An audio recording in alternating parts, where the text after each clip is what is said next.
August 29th, 1944. Near Chartres, France. Morning heat wobbles above a ribbon of tar that has not cooled since sunrise. A Dodge weapons carrier squats in the ditch, its canvas roof spattered with dust the color of bread crust. Two American MPs in white helmets stand in the road center, palms out, directing a stream of trucks that never ends. Their gestures are small, economical, like men ladling a river. A German field officer, Hauptmann Klaus Richter, Infanterie, sits on an overturned ammunition crate at the edge of it, wrists bound before him with a web strap cut from somebody's pack. He stares across the macadam at a round sign nailed to a post, a red disc on white. Red ball. He has no word for it yet, except the one the MPs keep barking at drivers. Stay on the red ball, soldier. No passing. The air tastes of fuel and sun-warmed rubber. A GMC CCKW rattles by so close he can count the rivets on the stake bed. 5-gallon gasoline cans, American jerricans, steel wall neat, stamped with US, are stacked waist-high under a tarpaulin, their handles cinched with wire like a bundle of lungs. The driver glances down once. A black kid with his helmet tipped back, fatigue shirt unbuttoned at the throat, dog tags clinking where sweat has worn a groove. His co-driver sleeps propped against the windshield, mouth open. A chalk scrawl runs along the hood. 514 QM TRK Kyo, red ball. The deuce and a half rocks in the rut, then finds the hard center again and growls east. Richter lifts his head and tries to see the front the way he used to. Lines and arrows on a map. Names that meant something. Orléans, Châteaudoux, the Seine. What he sees instead is motion. Not the panzer kind, measured, armored, the kind that breaks things with its nose. This is the motion that feeds things. A Studebaker 6x6, not common here, more familiar to Russians, hurries past with crates stenciled 105mm HE and M2A1 fuse. Its convoy serial placard flashes a 3-digit number and a black triangle. Behind it, a Dodge WC-51. Canvas rolled, men of the Transportation Corps riding the bed in their helmets, the winged wheel patch on their sleeves dark with sweat. A white Harley-Davidson WLA MP bike buzzes close to his boots, the rider's baton popping against his thigh as he points a laggard empty onto the return lane. The bike's saddlebag is painted with the same red dot. On the shoulder, an ordnance team has pulled the hood on a CCKW that won't catch. The wrench swings. A cloud of hot petrol breathes. The engine barks and settles into the million-mile whine of an unsynchronized transmission that hates being rushed and will be rushed anyway. Beside him, an American supply sergeant with a clipboard, the kind who looks as if he hasn't slept since Sicily, reads vehicle numbers off bumpers and checks them with a pencil chewed flat. "Keep it tight, keep it moving," he says to nobody and everyone. 30 miles an hour, 50 yards, lights on at dusk. A cut-down signpost points both ways at once. Main eastbound, loaded, and return westbound, empties. The red ball is a loop, someone tells him in bad German, a private who guards prisoners because somebody has to. One road out, one road back. Nobody not authorized sets a tire on either, not even Corps commanders if the MPs can help it. The loop is not much to look at, just truck after truck and dust and more dust. But the loop means that the Army has made a decision about time and will enforce it with traffic control, if with nothing else. A 2.5-tonner with the canvas bows removed rattles past, carrying nothing but piles of rations, Class 1. Brown K-ration cartons stacked like books in a school. Another follows with Class V. Ammunition in oak crates, boards scribed with numbers that mean fuse type and hazard. The whole assembly roped down and shivering. Between them whistles a tanker full of aviation gasoline, pump handles lashed, warning placards flapping. Off to the side, under the shade of a chestnut, a squad of colored troops. drivers from one of the 300 series Quartermaster truck companies wolf a late breakfast from open mess kits, laughing with the hoarse smack of men who know they have 15 minutes to be human and will be. Their sergeant watches the road with an eye that never stops counting. Got a name for this? Richter asks the MP nearest him. The American cocks his head like a bird. RedBallExpress, he says. He jerks his chin at the red discs. All the way from the beaches in Cherbourg to the dumps at Chartres, Dreux, Versailles. That's the main. Then we turn 'em and send 'em back empty on the return. Start to finish and back again, 24 hours. You fellas picked a hell of a day to get caught. The MP's joke lands without cruelty. In August, so the captured Hauptmann has overheard, the Red Ball opened because Paris sits like a valve on the French road net, and traffic wants to flow like water downhill. Patton's Third Army is somewhere to the east, devouring gasoline faster than fuel ships can empty into the rusty belly of Mulberry. The Army uses 5-gallon cans not because they love handling millions of little tin buckets, but because 55-gallon drums would drown these roads alive. Drivers scribble hot pole on chalkboards and then lift and stack and lift again, building pyramids of gasoline that would make a fire chief cry.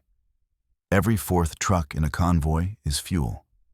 The rest are shells, rations, spare parts, barbed wire, socks, a mountain that moves.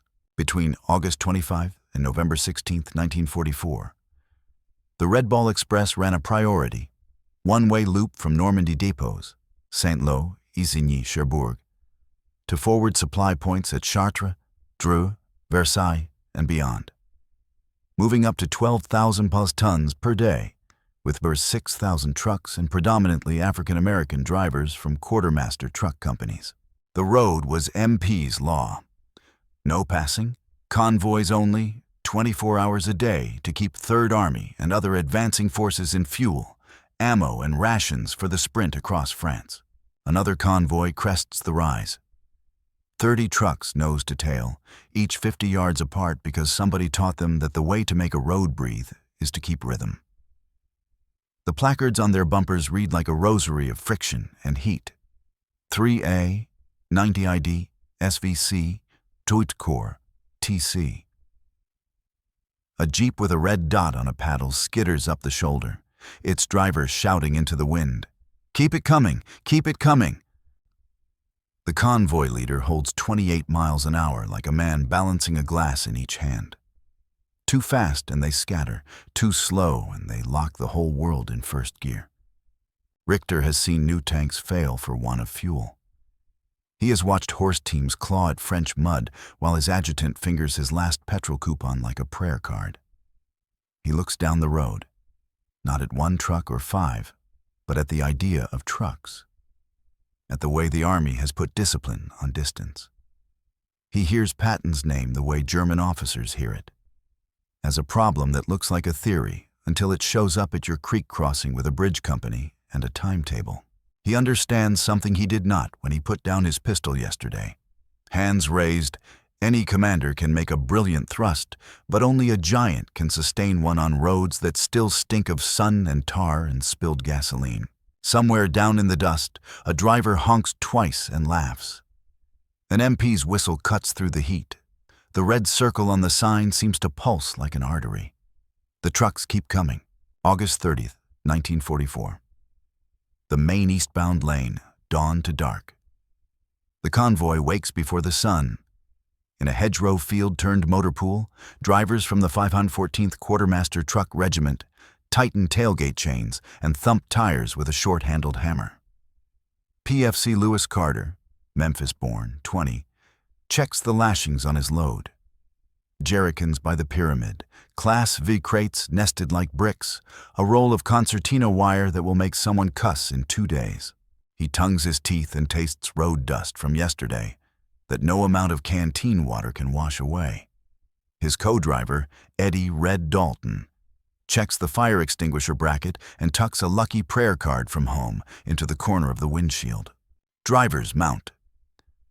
The Transportation Corps lieutenant walks the line, his clipboard a metronome. Convoy serial 712. Interval 50 yards. Speed 28. Lights on at dusk. No stopping on the main. If you must halt, pull to the shoulder on the right with the nose downhill. You break down, you light a smoke pot and stay with your vehicle till we get a wrecker on you. He points at the road sign that stares at them like an order. A red dot. Stay on the red ball and you'll live long enough to hate my guts.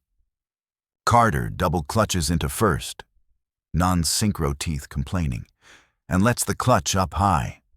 The CCKW rocks forward on its tandem bogie like a ship taking a swell. The road ahead, Saint-Lô to Chartres, is already alive with motion. MPs on Harley WLAs waving paddles, a scattering of French kids on the culvert giving V signs, engineers clearing a snag where last night an empty rolled and nobody died because the convoy behind him boxed him off the lane in 30 seconds flat. The main is one-way eastbound. On the other side of the hedgerow, the return lane trickles west with empties, fenders dented, tailgates scuffed, drivers singing because going back empty still takes less time than you think when you have law on your side. They pass a chalkboard at a control point. Today, priority, Class 3 NV, 3A Dreux Corps. That means fuel and ammo to Patton. And it means what it always means. Jerricans stacked 3 high, shells lashed under a tarp that turns black where the rope rubs.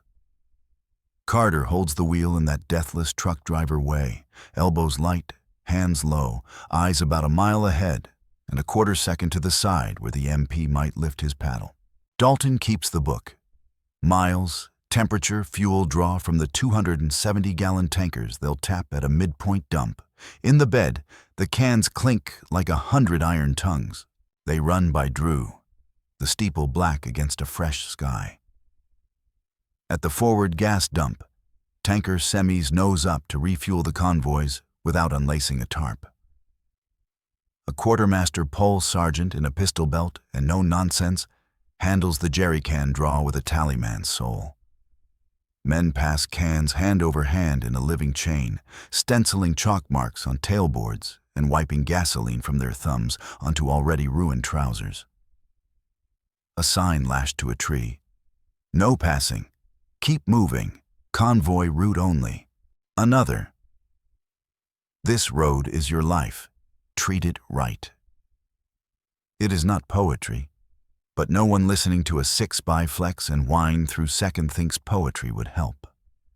They see the other America moving with them. C Battery, 94th Brigade, A with their half-tracks and Beauforts pulled behind, gun crews grinning like men who have learned to hate the sound Stuka never made here. Medics in a weapons carrier with a red cross so tired of dust it looks brown. Engineers with a Bailey panel strapped to the side of a truck like a spare rib. At a crossroads, an MP halts them long enough to kick an officer's jeep off the lane, colonel's pennant or no, because it lacks a red ball placard. Carter grins without showing teeth. The law here does not care about eagles, only about tonnage and time. Midday turns the trucks into ovens. Fabric seatbacks print their weave into shirts. The road throws a mirage ahead that looks like water and is only hope. Dalton taps the windshield and points. Traffic control post 3. And Carter eases the deuce over the PSP skid laid down by engineers to protect a culvert. A little French boy holds up a bouquet of ditch poppies. And Dalton, who is supposed to be hard after 2 months of nights, tosses him a stick of gum as the truck rolls. The kids grin wide and ringed with dust. In the mirror, the convoy has become a thing with a single body and many legs. In the afternoon, they run past a column of German prisoners with their hands in their belts, because there is nowhere else to put them. Among them, Hauptmann Richter rides in a weapons carrier ahead with an MP and a field-grade officer who, in another life, might have admired a good staff solution. He hears the whine and feels the heat before he sees the trucks. Then the convoy appears like weather along the hedgerow. Tailgates rattling, engines thrumming in a key the Wehrmacht quartermasters can no longer match. Fuel, ammunition, rations. Repeat until an army crosses a continent. He had believed, because educated officers believe, that war is decided by men who move arrows with clean hands. The Red Ball writes a different doctrine in Dust, the one where a lance becomes a river and a river does not sleep. They crest near Chartres at dusk. Convoy lights hooded, slits like cat eyes. MPs step into the road with batons that glow faint like fireflies, and a sergeant swings a lantern. Eastbound dump, right. Carter noses into the dump, brakes hissing, and the truck squats as a team with cargo hooks and leather palms peels away his load. Class fee to one side, Class 3 to the other, rations to a third. A big man on a forklift grins and asks, "You boys got any cigarettes with those shells?" Dalton tosses him a pack because the math of grace matters too. They top off fuel from a tanker with a pump that clatters and talks to itself, wipe grease onto rags that were shirts not long ago, and find a bite at a field kitchen that tastes of fat and home. On the return, they run west with the lane almost to themselves. Empties mostly, a few medicals, a wrecker pulling a deuce that won't make it on its own. Night tightens. They thread the blackout world by feel and discipline. Somewhere beyond the hedges, the front is a low thunder. Carter feels it in his bones, in a place where fear and pride sit next to each other and agree to split the check. When he sleeps, he will dream of numbers, tonnage columns, truck counts, miles per gallon, and wake with a taste of gasoline behind his teeth, ready to do it again. In his KTB, drafted by the light of someone else's candle, Richter writes, "Der Feind hat der Straße befohlen, Armee zu sein." The enemy has ordered the road to be an army. He does not show it to the guard who dozes against the tailgate. He does not need to. The guard can already hear what the officer has learned. The whistle of a 6x in second, the slap of jerricans at a dump, the sound a continent makes when it decides to move. September 3rd, 1944. East of Chartres, just short of the Seine. Night lays a cool hand on the road, but the heat lives on inside the trucks. Convoy Serial 712 rolls with hooded slits for eyes, their red cat's eyes convoy lamps pacing 50 yards apart like measured heartbeats. PFC Lewis Carter shifts by feel, double clutch, toe in, toe out, while Eddie Dalton holds a map lit by a thumb over a blackout torch. "Bridge company ahead," Dalton says. "Sign a crossing. Engineers say 1 lane, keep it to 20.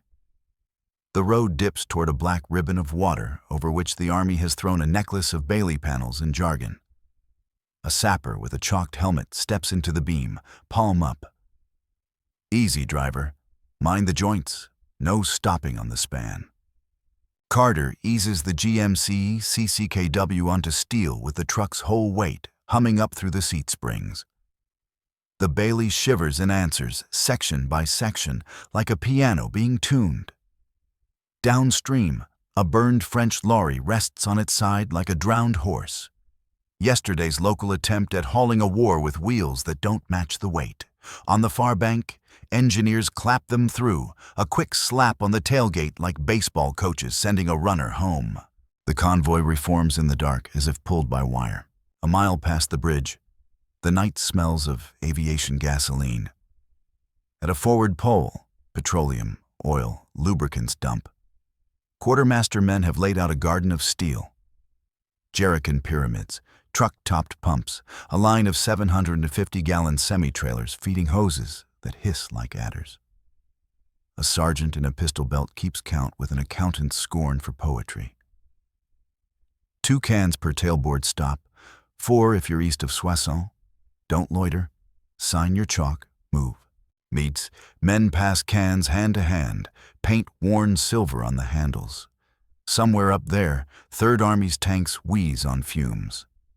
Somewhere behind, Cherbourg and the Normandy beaches cough fuel into France as fast as hoses and mulberry can stand. Antwerp is a rumor. The army is hauling itself across a continent with 5-gallon buckets and stubbornness. They run at dawn into a world filmed with dust. French hedgerows sag, leaves powdered gray. MPs on WLAs talk with batons. A traffic post kicks an American colonel's jeep off the main when he can't produce a red ball placard. The law is tonnage, not rank. To the right, an ordnance team has a wounded truck up on wooden blocks. Differential guts in a neat, oily pan. A wrecker's boom hissing as it swings. A private with a grease stripe from ear to collar grins at Carter. "You break it, we'll fix it. Just don't die on my road."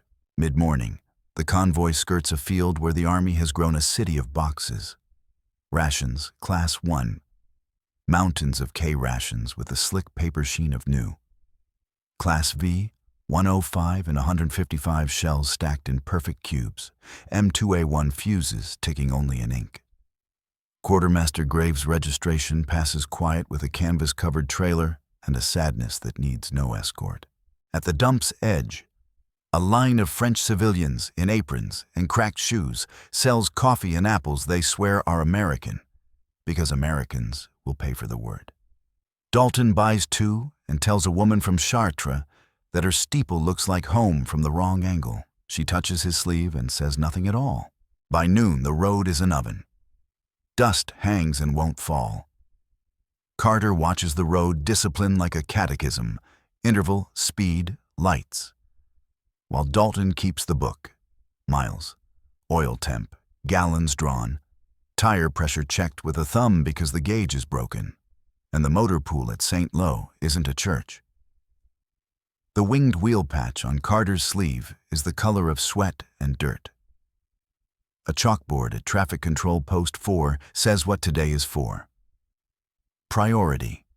Class 3, 3A, do the corps. Gas is war.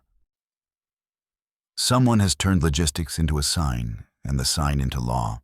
They crest a rise and meet a column of German prisoners moving west under a pair of MPs and a sky as flat as tin. In the bed of a weapons carrier ahead sits Hauptmann Klaus Richter, travel stiff, wrists no longer bound, but mind still tied to old math. The convoy comes from behind them with a mechanical whine that never varies, the pitch of duty, then pours past at the MP's wave.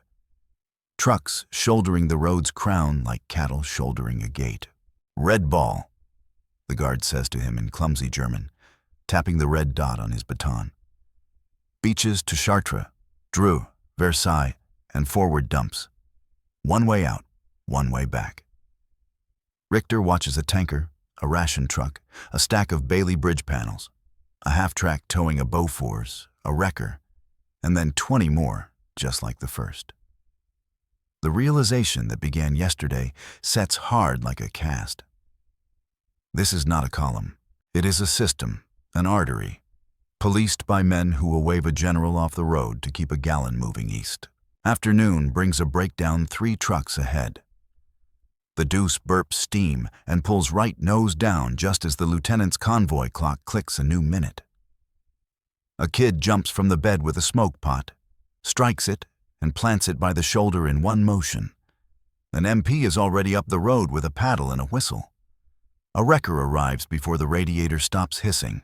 In 2 minutes, the dead truck is chained and rolling backward into the empties lane.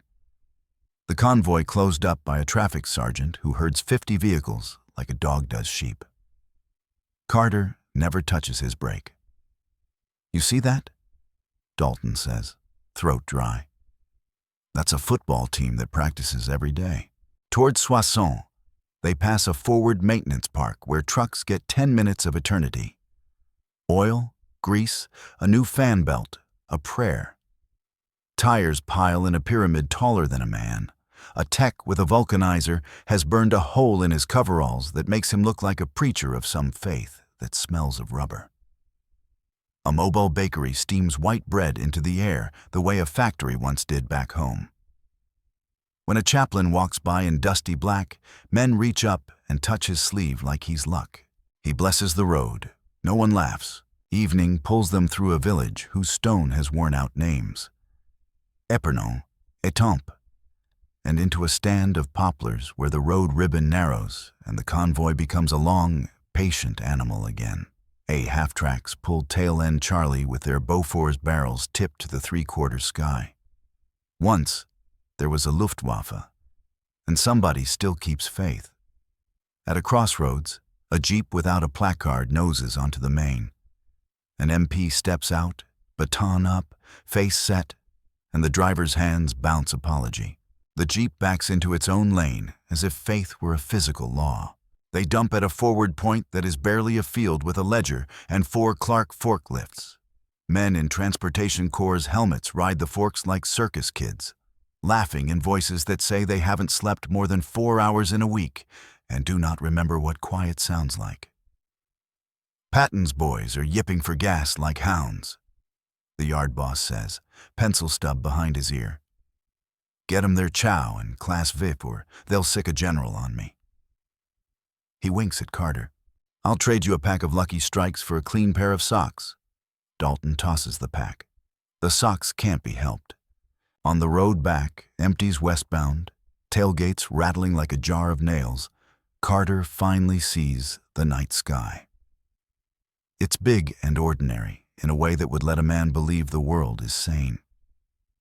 Beside him, Dalton has folded the map into a pillow and sleeps with his mouth open, a string of dust across his lip.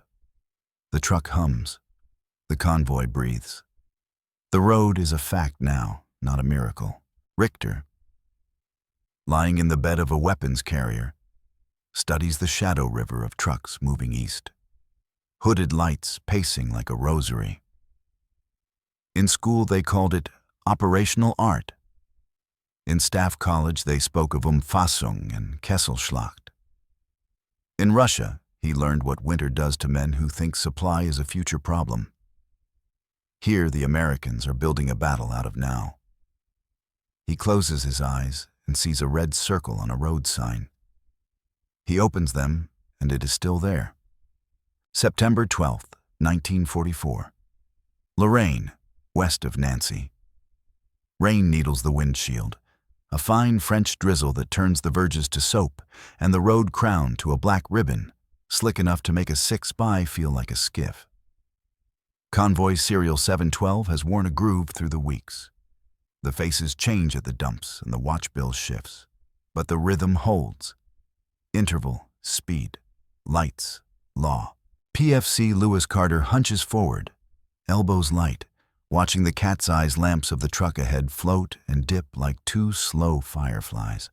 Eddie Dalton keeps the book dry under his poncho and taps a knuckle on the dash whenever the speed creeps past 28. Nancy by dawn, he says like a dare. If the river plays nice. The country is no longer hedgerows and sunny wheat.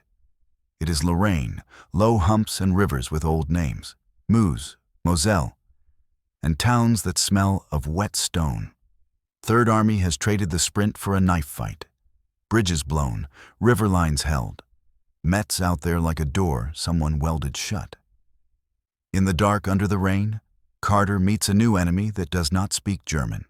Fuel discipline. The chalkboard at Traffic Control Post 7 says it like scripture. Priority. Class 3. Pikex Corp. Durvoncorps. Gas is war. The convoy has fuel in the bed and precious little in its own tanks. At a mid-rope pole point, a tanker's pump coughs a rhythm into the night, and the quartermaster sergeant counts cans with a clerk's ferocity. 2 per tailboard. Move, he says, pencil stabbing the ledger. Carter tries not to watch the hose sputter. Dalton looks away. The river does not care. Past Commercy, engineers have stitched a coolant-cold treadway over the Moselle, pontoons bobbing like tired lungs. An Army bridge tender steps into the beam with his palm out and his face carved by rain. 20, he says. Mind the joints. No stopping. If you stall, I cut you loose. The truck ahead shivers onto steel, its weight humming up through the deck. Carter follows at a crawl, the bow wave from the pontoon tapping the tires with a soft drum of river on rubber. On the far bank, an MP on a WLA. Cloak flapping, boots black with slick, gives them a notch of speed with 2 fingers. The convoy exhales. Dawn finds them in a forward maintenance park that has fallen in love with mud. Ordnance men work with sleeves rolled and teeth set, lifting a banjo axle like it's a communion plate. A wrecker swings, cables singing, while a corporal with a grease stripe from ear to neck lays a fan belt across a pulley with a prayer and a screwdriver. A mobile laundry coughs steam into the gray like a mill from home. A field bakery pushes racks of white bread that smell like a place you could live. In a corner under a tarpaulin, a tire vulcanizer glows like a forge. When Carter eases the deuce past with a squeal that makes mechanics wince, a sergeant slaps the fender. Keep the crown, driver. Mud's the enemy that never surrenders. They dump at XX Corps. A churned field with numbers and an attitude. 4 Clark forklifts hop like locusts among Class 3 and Class 5 stacks, their drivers bareheaded and grinning because cold feels like a favor after August. Patton's burning it as fast as we pour, the yard boss says, pencil behind his ear, ledger damp with drizzle. Moselle Crossing's eating gas like a Sherman eats spark plugs. You got rations? Dalton thumps the tailboard. And socks if you'll trade cigarettes. The boss laughs, chins a forklift at a pile of M2A1 fuses, and turns away, already counting the next truck into the slot. On the return lane, empties rattle west like skeletons. Carter watches the road discipline fight the rain, intervals stringing out as drivers give fear a little room, MPs tightening with whistles and paddles, closing gaps, leaning into weather the way you lean into an argument you expect to win. At a crossroads, a Jeep with a full bird colonel's pennant noses onto the main. The MP steps out, face like law, batten up. The Jeep reverses without a word. Dalton grins. Tonnage before eagles, he says, then yawns so wide his jaw pops. Wake me if I die. To the right, on a raised railbed just above the road, a wrecking crew in denim and courage tries to nurse France's veins back to life. Railroad troops ballast ties with picks and curses. A Baldwin 2-8 Nero sits dead at the end of the line, like a memory of how war should move. Not how it does tonight. The red ball hums beneath them in wet, stubborn prose. Present tense, present tense, present tense. Near Pont-à-Mousson, they pass a line of German POWs under blankets gone slick with rain. In the bed of a weapons carrier rides Hauptmann Klaus Richter, hat brim dripping, fingers threaded in the web of the canvas. The convoy overtakes him like a tide. Tanker, ammo, rations, bridge panel, Graves registration trailer, half-track with a Bofors cocked to the sky, wrecker, repeat, until the traffic post's gestures are the only language left. Richter's eyes measure with the old staff habit and keep failing to find an edge. He had thought yesterday that the red ball was a river. In Lorraine's rain, he understands it is a climate. Weather that never clears. Midday, a truck 3 ahead blows a tire with a flat whang that you feel in the steering wheel first, then hear. The driver already knows the catechism. Signal right, nose downhill. Smoke pot lit, triangle up. An MP materializes with a whistle. A wrecker ghosts in like a promise and lifts the axle with a chain that sings through the drizzle.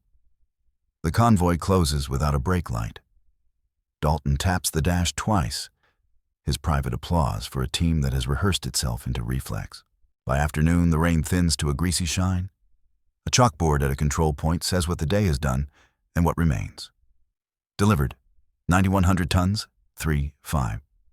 Backlog, 3,000, rail short. Requests, 12 cores plus XX core, addle pole, 150 minutes. The numbers hurt to look at and comfort you anyway, because they are a kind of truth. A kid from 514th QM walks by with a stick of bread in his teeth and a letter from home in his pocket that smells like a house with a porch. Evening drapes the road in taupe and patience. half-tracks ride tail with their barrels at a lazy 3/4, faith, not fear. The Luftwaffe is a rumor that the drivers respect out of habit. A chaplain climbs to a truck bed and says something short with the rein on his collar. Nobody remembers the words, only the way the engines idled while he spoke. When the convoy moves again, Carter feels it through his hands. A great animal rising to its feet. At a POW cage near Nancy, Richter stands under a flap of canvas with a tin cup and watches the empties hum west and the loaded hum east, both courses lit by hooded slits and a law that does not blink. A U.S. Transportation Corps major with a clipboard and a face like an abacus steps to the wire to confer with an MP about moving the next batch before daylight fouls the rhythm. Behind them, a map board, strings, pins, time blocks. Breathes the same calm as the trucks. Richter reaches for a word and chooses the only honest one. Genug, he says softly. Enough, not about food or sleep, but about proof. You feel it too, even from the wrong side of the wire. A road made into policy, policy made into motion, motion made into outcome. Somewhere east, guns test their echoes against Mets. Somewhere west, a Liberty ship unloads the argument into jerricans. Between, the Red Ball does what lances and doctrines cannot. It endures.